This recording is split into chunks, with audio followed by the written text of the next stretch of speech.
10-4. All right. Good morning, Michael Knight down there in Pasadena, California. How are you? We're good this morning. Good morning to you, Vinnie, and to all the Seahawks fans everywhere. It's Yeah, quite it's a not a good day. morning if you're a Rams fan, that's for sure.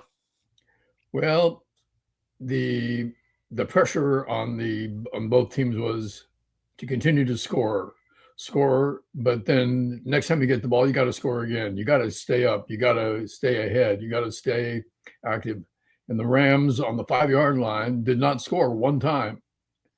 And that wrote their ticket out of town. That Even was fate. And it was frustrating to watch because if you don't keep up, you're going to lose these games. Fascinating pressure on talented teams to keep scoring, to score again, to put together another drive, and to get that first down, and to um, well, and the be Seahawks, successful with all your endeavors. yeah, You can't fail. to be fair, the Seahawks did what they could at periods of that game to hand them the game. And they still couldn't capitalize on it. But I'm not going to take anything away from the Seahawks defense. I've been telling you all year that defense is the best in the National Football League, and yesterday just showed it. Somebody had sent me a message before the game saying a lot of people are going to be upset that they bet against a Hall of Fame quarterback in Matthew Stafford because the Seahawks were favored and yada, yada, yada. I didn't see a Hall of Fame quarterback yesterday. I mean, I saw a good quarterback, and I know he is a Hall of Fame quarterback. I'm not going to take anything away, but the Seahawks just have come up with a stifling defense that just doesn't it gives you nothing. You have to earn every little speck that you get, every little inch on the field, every blade of grass or artificial turf And has there's to be always a earned. threat of a turnover. They are always prepared to take the ball away from you if you won't. If you have a drive going, you're in danger of the fumble, the interception, the turnover, and it always seems present. The danger level for something going wrong with your offensive plans is multiplied and heightened when you're facing the Seahawks and they're healthy and ready to take you on. Yeah, that they're always punching the ball. They're always trying to cause havoc. It's a smothering defense. The defensive line smothers the safety, move all over the place. Um, they'll give you the couple of yard pass in the middle of the field. Um, they'll give you that, but they're not going to give you much more than that, except when somebody blows a coverage or except when somebody, and they're human, so they do blow coverages and they do let guys get by them and they're in the wrong place at the wrong time sometimes, not often. And when they did do that yesterday, or when they came up with a stupid penalty like they did yesterday, that really, I don't know what I can't even say his last name, but number 3 was thinking. But they except for that, they're just on you, man. They're on you like stink on crap. It's just no. They just don't give it up, and I think they're going to give New England all they can handle and then some. 2 weeks from yesterday. I don't know if it's even going to. Well, again, we don't. I'm not going to say it's not going to be a fair fight because New England's no slouchy team either. Um, as a matter of fact, for the first time in many years that I can remember, I got my predictions in the NFC and AFC championship games right. As a matter of fact, I even almost predicted this score. I said 30. What did I say? 35-27 would be the final score of the game. Pretty close. And they came close. Yeah, they came within almost a field goal of being a 1 point. But the players did what they I'm so happy for Sam Darnold. I'm just happy for this guy because this was a guy that was told by many people in the league that he couldn't play, that he wasn't an NFL level quarterback, and I think he showed this past year, a matter of fact, the past 2 years, that he was not only an NFL level quarterback, but an elite level quarterback. Is he still prone to give up a turnover here and there, an interception or a fumble? Yeah, as is most. But he's just got something going for him right now. That is, he's got the ginger luck, man. I don't know. Well, think of the experience that he carries as an elite college quarterback, and then the NFL didn't turn out to be a welcome home for him. He bounced around a lot. He's been with a lot of teams for a quarterback. Usually, when you've been with that many teams, your chances to earn a starting position are reduced, and that's not the case with Sam. He exceeds your expectations. And I had him on the 49ers for one season where he only got in a couple of games because he was the backup, and Purdy, for the most part, did not require his services. But the confidence that you have with him as your backup was such that I didn't want him to go. I wanted him to stay and remain the backup. But as for the best insurance, because for the most part in the NFL, you've got to have a backup quarterback that can, as we've seen with the problem with Denver over the weekend, can start and win when needed. Yeah. So the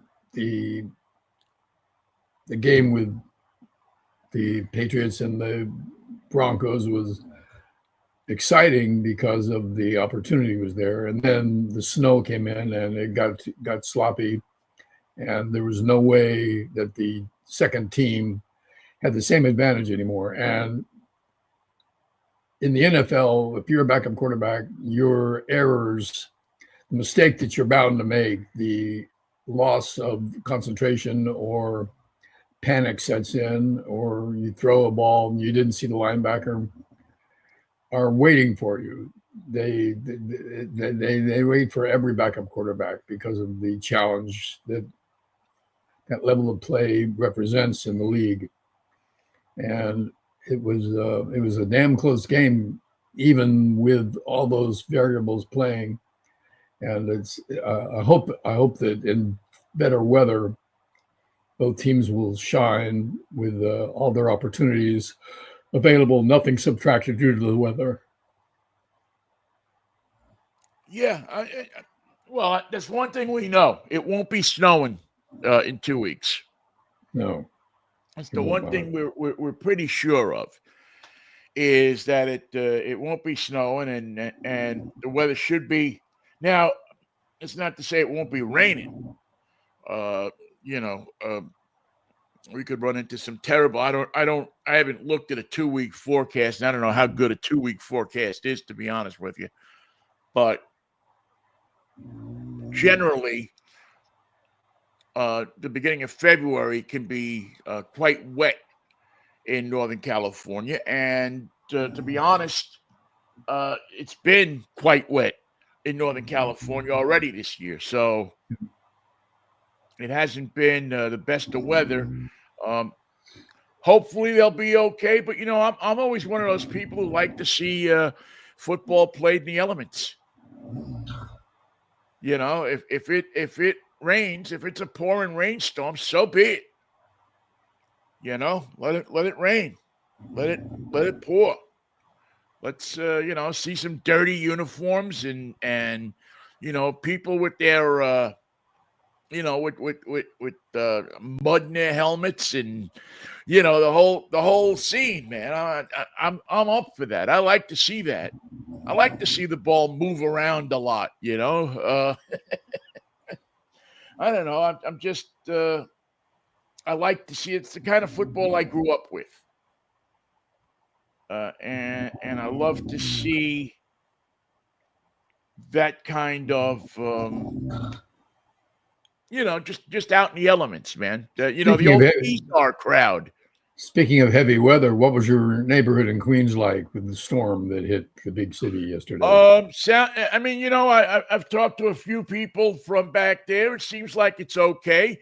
Uh, the interesting thing that it's the first time I can ever remember, and this is going back to Mayor John Lindsay, and actually before him, Mayor Wagner. It's the first time I can remember any mayor not getting a ton of complaints for their first big storm. Not being I have ready. Not not. being ready. Yeah, now maybe I just haven't heard them. But I've looked. I mean, I've been on social media this morning and looking at people's tweets and what they're saying, and I have not seen any negative stuff about about the snowstorm. What I have seen and what I do know is there were a number of people who died from exposure. One in my old neighborhood, from what I understand, in the park that I used to hang out with, who froze to death on a park bench, Wow. which should never be. Which just should never. It just shouldn't be. And I don't know, but I know that Mamdani had sent patrols out, had instructed the police and the social services people. They have these new kind of cops in New York. I guess they dress in khaki or wear khaki pants or something like that, and they're community service officers. So they're not. I guess they're trained as police officers, but they're not exactly police officers. Like, I don't even know if they carry guns, to be honest with you. They may not even carry guns, but they are tasked with working out of precinct houses and going out and looking at situations just as this, where people would be out in the cold and getting them to warming stations, trying to get people to get out of the cold or out of the elements or out of whatever conditions exist for them and get them into someplace where at least they'll be warm. I mean, I don't know if if they're going to get 3 hots in a cot, but they'll get heat. They won't be freezing. So I don't know the whole story about why this guy, how this guy wound up on a park bench in Jackson Heights, but I'm sure that, and I'm sure we'll find out about it. But as far as the city service, as far as sanitation, I mean, I saw several clips, several videos with Mandami out in Central Park and out in the neighborhoods and out in praising the sanitation workers. Some of the people that spewed so much hate against him when he was elected, praising those same people. It looks like that this guy's first test has been a success. Now, again, I don't, I'm not sure I want to comment. I don't think I want to. I know I don't want to comment on the country. But if he gets that, if he starts to turn city services around like that, he's going to win a lot of hearts and minds. Imagine what Because it's like that's being in pretty a. impossible. Imagine what it's like being in a city. The ice storm was so widespread that it hit cities that don't have plows, that don't have de-icing machines, that don't have a means to salt the neighborhood and the streets. And those people are up against it because they don't have the tools to fight it. And that happens more often than you might imagine. Yeah, well, it happens every time it snows in Seattle. Yeah. We don't have, I don't know how many snowplows we have, but it's not a lot. I don't know if the city has 10 snowplows. So when you get a snowstorm here, the smartest thing to Yeah. do is just don't go anywhere. Stay home. And that was the thing that Mamdani yesterday was trying to get across to people is Stay in don't your come out of house. your house. Right. Let the sanitation workers, let the people that need to do their work do their work. Now, New Yorkers are not going to listen if they got to get out of the house No, they want to go to cross country skiing in Central Park. get to work. Yeah, go across. They're going to come out. I don't think anybody's going to be able to change that. But it looked when I looked yesterday morning, or actually midday, at the some of the traffic cameras in New York, everything looked like it was moving pretty good. There didn't seem to be traffic jams. There didn't seem to be a ton of people. Looked at the Times Square camera at one point, and it looked clear up and down. I'll have to call my godson, my nephew, later today, and because he just got to New York last week from Sacramento, where he's lived all his life. Welcome to the And Big so Apple. it'll be interesting to get his perspective as a person who just moved to New York to to go to school, to see what he thinks of it. See what he thought of how it hit. I mean, he's been in snow because he goes up to Tahoe, so he knows what snow is. He's been in a snowstorm before, but to see it on that scale, I'd be interested in what he has to say about it. Yeah, I heard one report of 8 inches or more of snow in Central Park. So that presents the problem when it's time to cross the street. Day 2 after the snow, you got the slush at the corner. You got to get over that first step when you leave the sidewalk to cross the street is a challenge because there's 8 inches of water there, frozen water dying to go into your boots. Yeah, Good luck with that. And ice. And ice. I remember there was a time when they used to have the sanitation department guys out on the corners with big shovels. And they used to, break the ice up or move the snow away from the corner. I don't know if they have that anymore. I don't know if that's something that is done anymore. When I was a kid, though, I remember that on the main streets.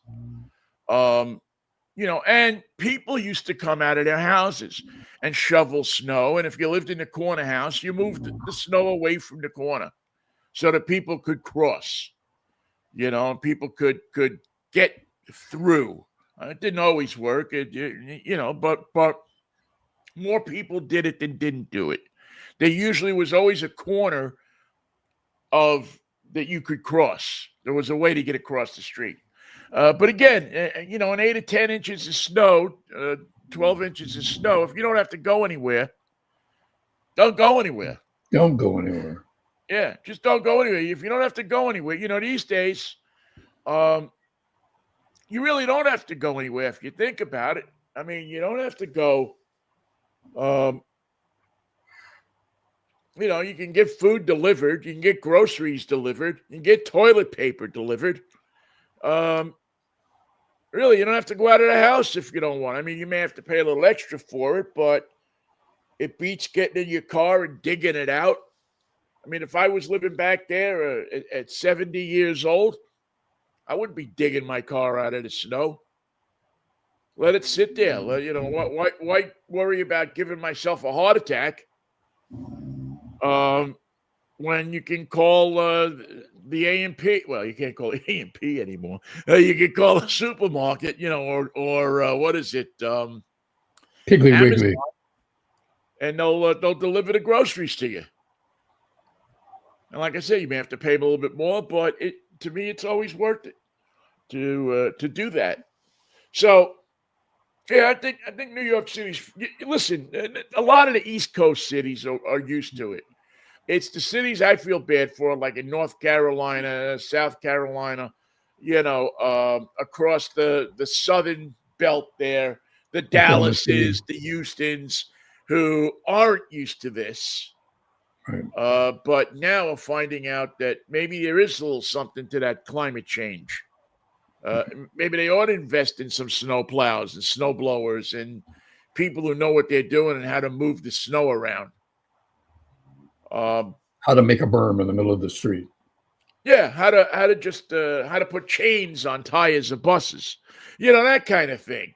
That is second nature to New Yorkers or to Boston people or to Washington D.C. people or to Philadelphia or Pittsburgh. I haven't seen. I know Pittsburgh was pretty hard hit yesterday. I'll be interested to see how my friends in Pittsburgh are doing. Pittsburgh is a very hilly city. And how are they warming to their new football coach? Well, he's from there. He's from the. I think he's from the South Hills, if I'm not mistaken. Because we had him on a show when I forget what team he was coaching. We had him on a show. He was coaching the Cowboys. Yeah, and but even before that, he was coaching. I forget who he was coaching, and we had him on the show, and local guy, and listen, a lot of the press is saying it's kind of like a lateral move. They wanted an explosive new name or something like that in Pittsburgh, but we'll see. It didn't seem like anybody was overly enthusiastic about it, to be honest with you. They miss Mike Tomlin already. I won't quite go there, but no, when they'll miss Mike Tomlin, the press conference day. That's the day they'll miss Mike Tomlin, because I can't imagine that Mike McDonald's going to have press conferences that even approach what Mike Tomlin used to say. His press conferences are so good that his wife has a company. I'm talking about Tomlin. His wife has a company that puts those sayings on T-shirts and are selling them. Wow. The standard is the standard, and all. I mean, they sell the phrases he comes up with on T-shirts. I didn't know that. So they'll miss that. They'll miss his personality, and listen, this guy's going to get held to the same standard. He's got to win games. If he has an 8-8 season, they'll hate him. Or 8-9 season. If he has a 9-8 season, they'll hate him. If he doesn't come out of the box and win 10 games, but I mean, what's he going to do? Is he going to have a quarterback? I mean, that team doesn't even know who the quarterback's going to be. I don't know if hazard a guess. I can't tell you who it's going to be, but he is going to have a quarterback. It's the best way to play football. If you're going to play against other football teams, you better have a quarterback. Yeah, well, but is it going to be, is it going to be a named quarterback? I mean, he'll have one, yeah, definitely. But is it going to be? I mean, is Rodgers, going to stick around another year? I don't think Rodgers is your man.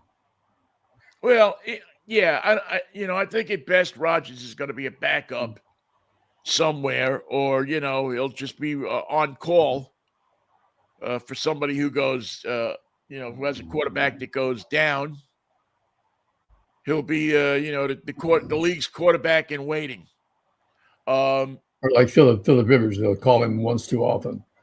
Yeah. Philip Rivers, how would you like to be the head coach? You seem to be coming back. Why not take the head coach position? Yeah, just be the head coach. Save us the money. Here's the keys. Let me know what you need.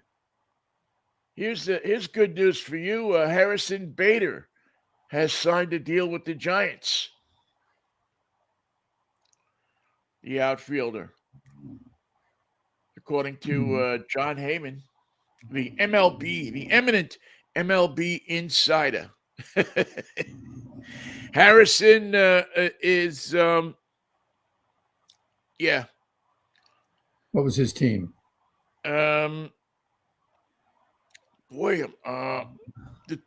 he started with the Twins, and then he was with the Phillies. Somehow I think there's a stint with the Mets in his past too. But you know, he's 31 years old. He's a defensive guy. I remember that about him. Let's see here. 501 plate appearances last year.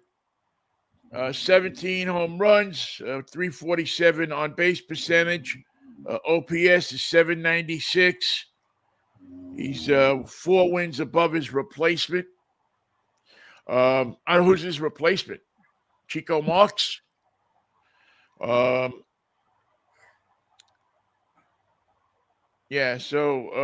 Started the season with the Twins, and Twins sent him to the Phillies at the trade deadline, and he hit 305 in 50 games for Philadelphia. And he has a high energy style of play, according to MLB.com. A high energy style of play. Welcome to the Giants, Harrison. Yeah, so it'll be. He hurt himself in the first round. The Phillies got a bye in the first round. It looks like he hurt himself. And let's see if there's anything else interesting about him. Yeah, I knew he was a Met. Yeah, he was a Met year before last. Matter of fact, I remember him making a couple of nice plays in center field. So the year that they went to the NLCS, so that was not last year, but the year before.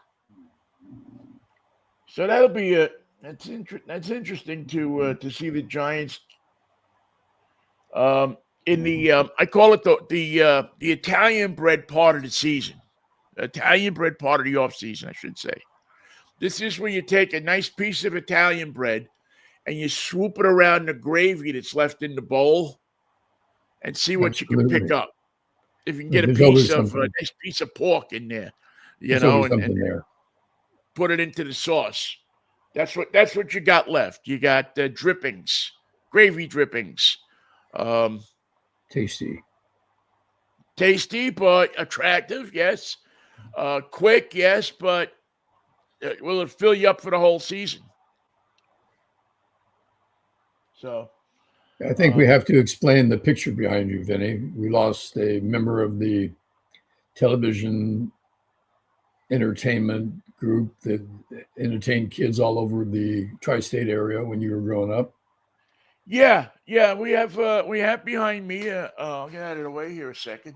We have a picture of the guy with the hat on, with the pork pie hat.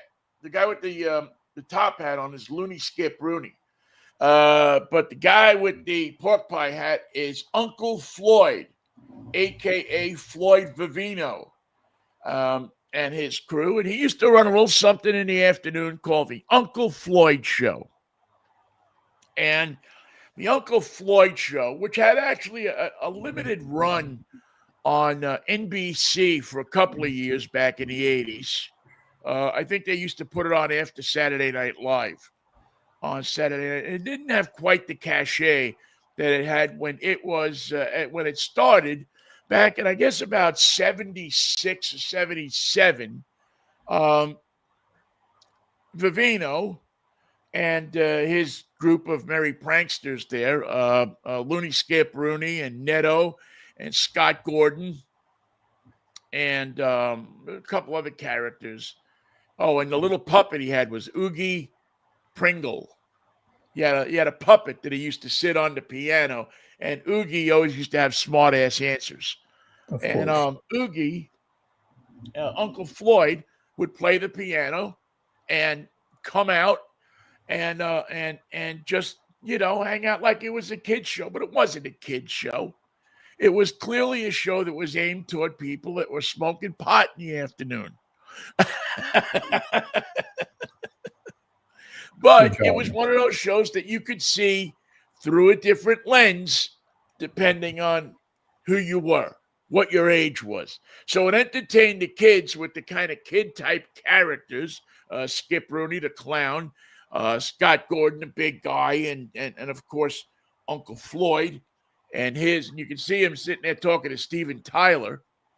Um, what the Looney what Uncle Floyd did is he adopted. Well, I don't know if he adopted it or Joe Franklin adopted it, but there was a time in Joe Franklin's career, and for those of you who may not remember, there's a guy named Joe Franklin on in New York, and his key to success in his later years is that he'd get punk rock bands who were usually not doing anything in the afternoon and bring them onto his show. And so you would be tuning into the Joe Franklin show at 10:30 in the morning with Joe Franklin sitting there interviewing, hello, this is Joe Franklin. Let's say hello to Henny Youngman, and let's say hello to Charles Bronson. And also here is Joey from the Ramones. Joey from Ramone. It ain't just Pink. And coming up, don't forget Helen Hayes will be here. And so he, it's an interesting mix. Yeah, he had an interesting mix. Now, Floyd didn't have the mix, but he had the bands. It was a sign of passage in New York that you got onto the Uncle Floyd show if you had a band. So he had the Ramones, he had the New York Dolls, he had the Smithereens. It's funny, we were just talking about the Smithereens last week. The first time I saw the Smithereens was on the Uncle Floyd show. It was just it was whoever played the clubs, the Action House, any of the great clubs, Coventry, the places in Manhattan, CBGB's, they all would trudge their stuff. Here was the trick. Uncle Floyd's studio was not in New York. Uncle Floyd's studio was out in, was it Teaneck? I think it was Teaneck, New Jersey, at the transmitter. Uncle Floyd was on a UHF station, channel 68. And he bought the time from the station and then put the show on and sold advertising to it. So Floyd, and again, was a great pianist too. As a matter of fact, if the name Vivino sounds familiar to you, you may recognize his brother's name, Jimmy Vivino, from the Tonight Show band with when Max Weinberg was running the band, and also from a lot of Springsteen, Southside Johnny, Miami Steve, that class of people. He was all from Jersey as well. Yeah, all from Jersey. This was the Jersey side of the family. If you grew up in New York, everybody had cousins that lived in New Jersey. Well, these were our cousins that lived in New Jersey. And I used to come home, I'd come home from work at, I don't know what it's a lot of times 2-3 o'clock in the afternoon. And at 4 o'clock, we were pinned to the television. Me and my friend Murray and a few other people would gather up at Murray's apartment. And we'd be pinned to the Uncle Floyd show. And we were always watching because, first of all, it was funny. The cast of characters he had were hilarious. Then you had the musical guest, and you had Uncle Floyd, and he would, he wasn't a guy that was hogging up the whole show for himself. He'd bring his characters in, he'd bring his crew, his ensemble in, and he'd give them all, some time to do funny things and make you laugh. And if you were on pot, it was extra funny. Damn, I'm sorry I didn't have the chance to see that. It was great television. And again, I'm going to say this because you'll go on YouTube and search for Uncle Floyd, and you'll probably see shows from his time when they one big time.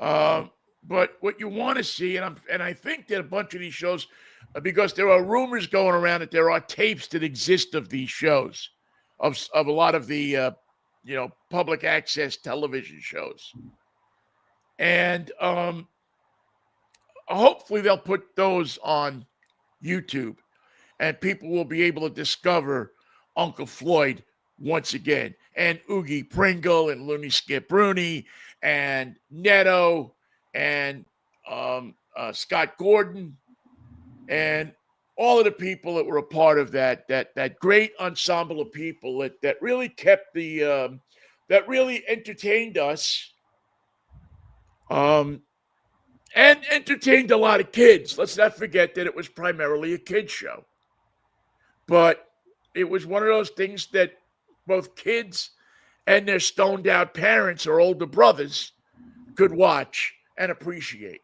And he passed away last week at said he was 74 years old, and it's amazing to see, number one, the amount of press that it's gotten, and how fondly, just hear the fondness. John Bon Jovi did a great tribute to him on I think NJ.com. Again, if you were a musician, you were home at that time and you were watching them. If you were working, you got home from early. There were no VCRs in those days. You couldn't tape something and watch it later. So part of the thing of being in on the club was that you had to watch it live. Yeah. There was no way, if you weren't watching it live. So it was something that between, musicians watching it because they were still at home or still hanging out, and people who got home from work early, people at work, working class people who went to work at 5 in the morning or 6 in the morning and got home early. But people would rush home to see the Uncle Floyd show. And he did a number of live shows at the Bottom Line, probably one every 3 months or something like that. I think I went to one in 78, 77, 78, something like that. And it was he'd just bring all the characters in the stage set and the piano. He had this upright piano that he played on. And I still have, in my collection of stuff, I still have the Uncle Floyd album, of which many times I used the Uncle Floyd theme as an opening to my show in San Francisco. He had this great, he was a great, kind of Hoagie Carmichael type ragtime pianist. And it was really good stuff, really cool stuff. So if you get a chance, look him up on YouTube and see what he's all about, and maybe read some of the stuff on it's entertaining, it's campy, it's entertaining, but it's what we did instead of social media in the 70s. There was no social media in the 70s.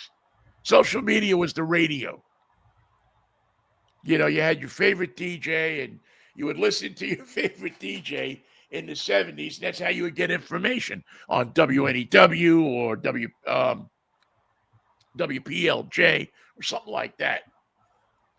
And it's I knew he was sick. I'd seen something about him being sick, and but I guess I didn't think that he was that sick. But I guess evidently, obviously, he was. Yes. And a different time, a different time, a different world that we lived in. When the talent was not afraid of doing a live show. Yeah, wasn't afraid of live. We're live in 10 seconds. Get ready to go, and you just work it till the show's over. Yeah, they hit the button, they hit the light went on, and you just started performing. I don't know how scripted out Floyd's shows were. I don't think they were very scripted out. I think a lot of times he would introduce Scott Gordon, and Scott would come out and do whatever he was doing, and it was funny that all the people that worked there that worked with Floyd were funny. And then, you get 20 minutes out of that, and then you get 10 minutes of 2 songs by a band. The You got the Uncle Floyd show. And again, wildly popular in that time. And did he always keep it where he paid for his time and sold his own no, spot? after a certain amount of time, they worked some kind of deal out. I don't remember what it was, but it wound up switching. So I don't know that he made a lot of money from it, to be honest with you. I mean, this was a guy that did it for the love of, for the love of doing it more than anything else. But it's I'll put a couple of clips. There are a few clips from the old Uncle Floyd show. He had, and they would imitate and satire people. Tiny Tim was actually on the show at one point. And they had some other stuff too that he would do. And again, the Oogie Pringle stuff, the stuff that he did with the puppet was priceless. It was, it was everything that Kukla Fran and Ollie or Howdy Doody or any of those puppets were in the 50s. Paul Winchell. Paul Winchell. It was just edgier. And he basically I think he might have had 2 puppies instead of just one. But, the other guy, right. I forgot about him. Artie Delmar, the man of 1,000 diseases.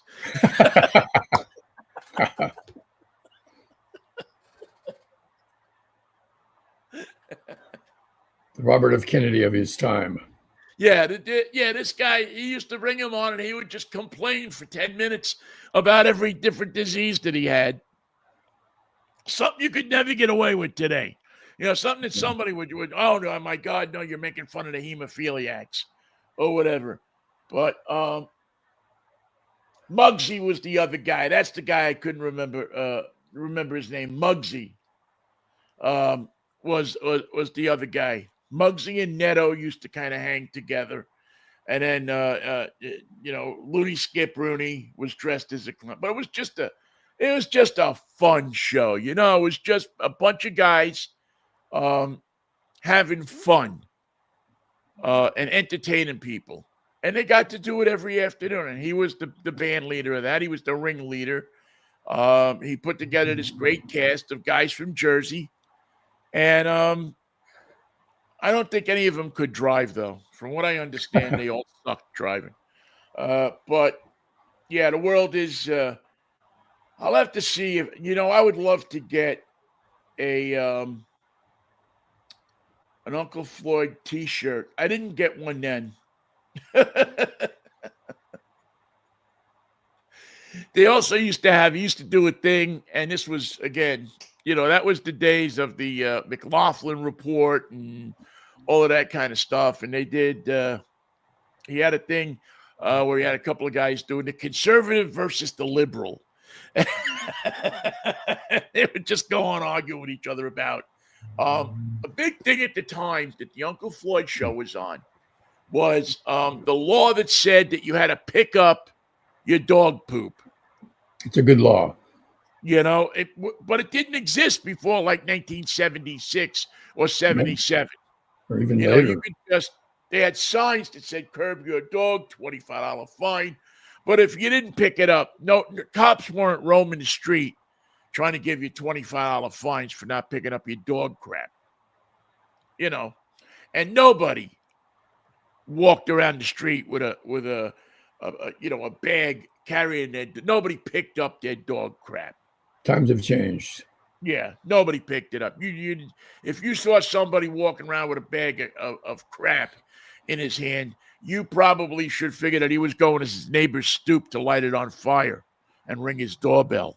Like you do. Like you do. Like you do if you got a neighbor that you don't like. Anyway, but they would have debates about the pooper scooper law, because they started selling pooper scoopers. So the liberal guy, the conservative guy didn't want the pooper scoopers law. The liberal guy wanted the pooper scooper law. So great stuff. Floyd Vivino, dead at 74. And yeah, again, great guy. I never got to meet him. I was, I saw his shows, but I never got a chance to meet him. And I would have loved to have just kind of gone through his mind a little bit, and just what. I actually saw an interview with him once. That he started doing it because him and his brother used to entertain, they had a big Italian family in New Jersey, and he used to entertain like all the cousins and everything at the family gatherings. They used to make up like skits and things like that. And that was the kind of the impetus because people used to laugh at him. Do you think television is missing an opportunity to recreate this, to try it again in major markets? Should LA have an afternoon host that does cartoons and has guests and has a regular cast of characters?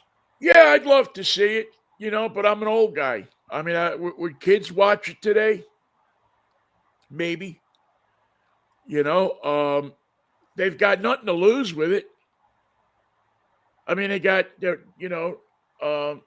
they put on news now. When we were kids, they didn't put news on at 3:00 in the afternoon. They had cartoons, and they had celebrities, or they were celebrities to us, presenting those cartoons. In New York, it was Joe Bolton and Bozo the Clown and Claude Kirshner and Clowny and Uncle Floyd, although he didn't do cartoons. But they had shows that were geared toward kids, and with hosts on them that engaged those kids. So it wasn't just the cartoons. It was a personality. It was somebody that was there and making the kids laugh, entertaining them. On the side of the kid. Throwing a little morality in there too, Yes.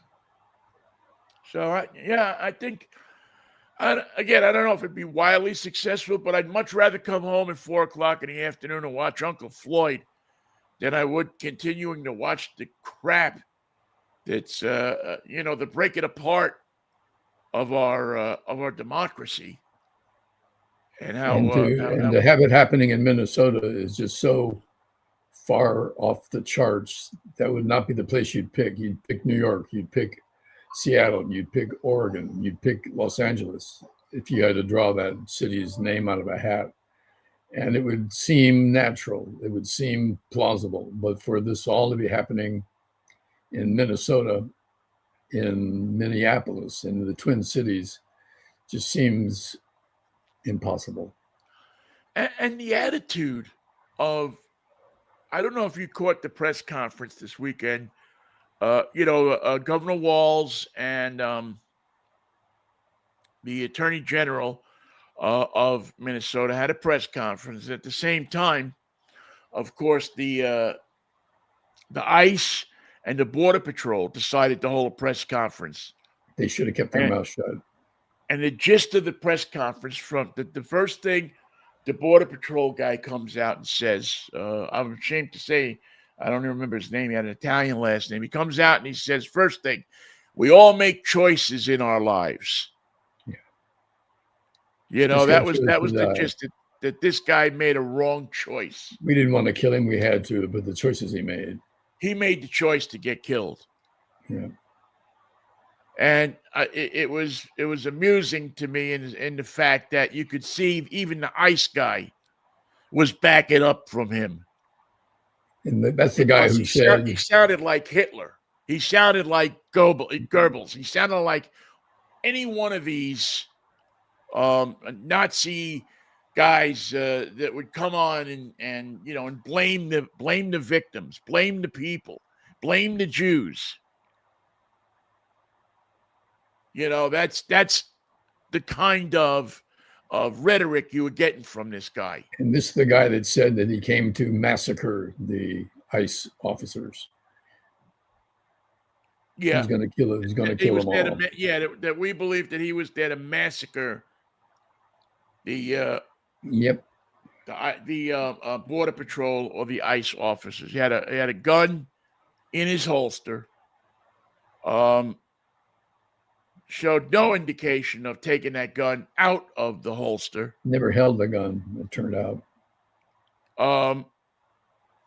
And now I take all images I see on the internet with a grain of salt. Because I just, I don't know that there's any way that you can tell what's real and what's not real. I've seen some pretty damn good AI creations. But there was one image that I saw over the weekend that, if it's true, should start at the very least a mechanism to impeach Christy Nome and to impeach the president of the United States.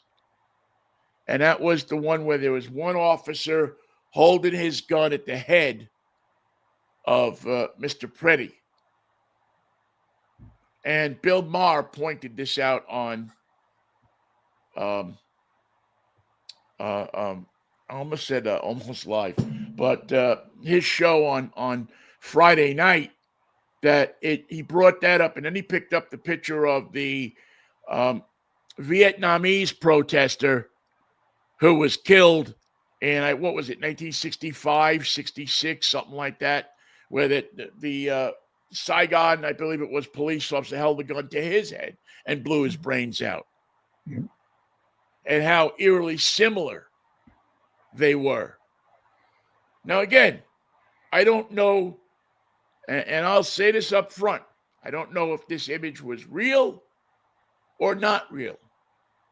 But if it is proven to be a real image, if somebody can freeze frame that, and that is the actual image, if that is what actually happened, then this country should be up in arms. This country should be outraged.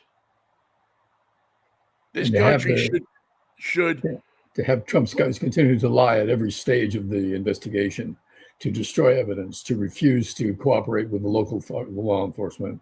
It's maddening. Well, yeah, it is. There were, and depending on how much TV you watched over the weekend, how many of the shows that the Meet the Press and this and that, it appears that even the people that worked for ICE and that worked for the Border Patrol are going, wait a minute. You've hired a bunch of overeager guys that have watched one too many World War II videos. Untrained and armed. And think that this is how you do it. That you go into a neighborhood and you occupy it. Your mission is to detain people who are suspected of being in this country illegally. Your mission is not to shoot anybody. Your mission is not to enforce the law other than immigration code. And there's a difference between code and law. And if you can arrest them in their underwear, that's a plus. That's a good look. Right. And if you can't do that, you shouldn't have that job. But, Trump, the president of the United States, has given these people an open ticket. Carte blanche. To rule by fear. And force. And he believes that that's the only way to get people to respond is to make them fear you. It's such a mafia thing. It's such a low life 18th Avenue in Brooklyn Arthur Avenue in the Bronx, low-life fucking scumbag mafia thing of the lowest of low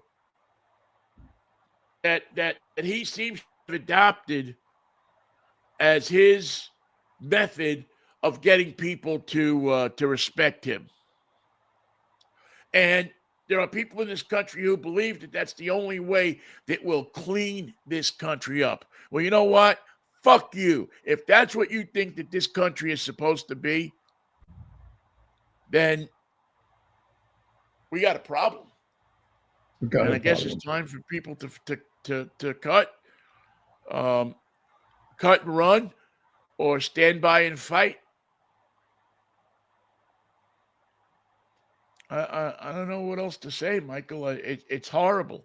I'm ashamed that these people do this in our name. Well, apparently there was a judgment today from one of the courts that this case is before, and they are ordering the number of ICE agents to be reduced. Right. I don't know how that's going to happen. I don't know how it's going to take effect. I don't know if it'll be appealed. But the courts now are finally, although by late to the game, stepping in and putting the legal aspects of all this nonsense right. And it possibly could cool the atmosphere, won't correct what's happened, and it won't right the elements that need to be addressed legally now of shooting and murdering people in the streets. But the courts have finally got the thing faced in the right direction. I don't know if it'll be sustained. Well, you know, I hope it will be. The one thing that maybe gave me a little hope over the weekend is I was, again, flipping back and forth to different people on the different news networks and stuff. And one of the legal experts that I've seen a number of times, and I can't remember which one it was. They all get all run into the same face, said that the one thing that the administration has done is that they've complied with court orders. That once the court sets down an order, that they have by and large complied with it. So hopefully the court will order these animals out out of Minnesota, out of all of our cities. And we'll go from there. It's an important first step. They have to leave. They must leave. And we will have to know who they are and where they are going, because we're going to need their names and numbers in the future. They have to face an occupying force. Yes. They have to face what they've done. Yes, 2025 and 2026 are the years of the occupation, and there's no way you can get around that. And hopefully, people will be smart enough to see it, to realize it, and to do something about it. Now, again, there's a whole lot of people who think that this was a good thing, which bothers me to no end. Well, I think we've seen the result of that opinion. Matter of fact, there's a guy that I worked with, and he fancies himself to be a cartoonist and a political commentator, but he's neither. But yet he thought it was a good idea the day that this murder, and that's what it is, was a murder. Don't call it anything else. It was a murder of Mr. Preddy went down. He decided it was a good idea to draw a cartoon about it and make it, and actually caption it in his posting on Facebook that this is a great joke. as if this gentleman's death was a joke. And people like this annoy me and get under my skin to the point that I want to get in the car that I'm driving this week. And I won't because I don't want to. But they deserve a slap in the face. They don't deserve to get killed. They don't deserve to get permanently injured. But they deserve for they deserve for people to slap them in the face. And to how dare you insult the intelligence of people by saying that there's something funny about this. There's nothing funny about this, Michael. Is there? Am I missing it? No, there's nothing funny about it. There's no humor in it at all. It's as humorless as a Republican comedian. No, it's horrifying. So anyway, so I mean I blocked the guy. I didn't realize that I hadn't before because it's not the first time he's done this. But I also noticed that as you go down his comments, that anytime anybody said that you had something that the administration has gone too far, or I voted for Trump and they've gone too far, or this or that, he was there with a stock answer. Crime is down 25%. Well, yeah, if you murder enough people, crime will go down 25%. But just quoting as if he was standing on the podium in the White House. So I want nothing to do with that. I want nothing to do with people. There was a time when I would say, well, if they're, that's their, we don't talk politics. But there's a morality thing going on here. It's not politics. It's morals. It's how it gets down to the basic way you treat other human beings. And that is being shredded intentionally by our government. Yeah. Morality is being shredded to it's unrecognizable. It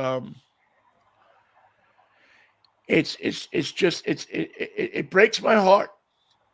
It really does. I mean, I believe in this country, and I believe in the good things that we can do. I've seen it. I've seen history.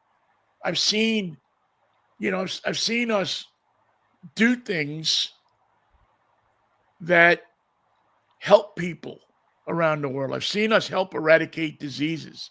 I've seen us all that. Yeah. And where is that? I've seen us bring countries together and stop. I have seen people who actually have stopped wars and helped two sides come to agreements and given them help in that so that they didn't blow each other up. But where is that gone? To Venezuela. Yeah. Yeah.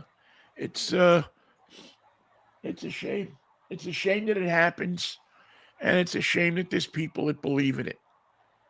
That's two sides to the story on the show today is the celebration of the Seahawks' achievements, the NFL in focus with a great Super Bowl coming, and at the same time, a lawless federal government led by Donald Trump that cannot be stopped, cannot be shamed, cannot be reasoned with, willing to kill citizens in the street to prove its point, as weird as that point may be, and willing to lie about it, regardless of what you're seeing on television, regardless of what the facts may be, willing to lie about it. Not just one person, but all the representatives of Donald Trump's ruling class, the press conferences, the people that he's put in charge of Homeland Security, the individual that do the dirty work, all willing to lie, to cheat, and to kill in honor of Donald Trump.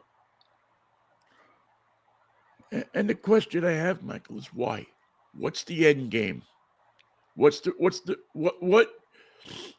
will get accomplished out of it?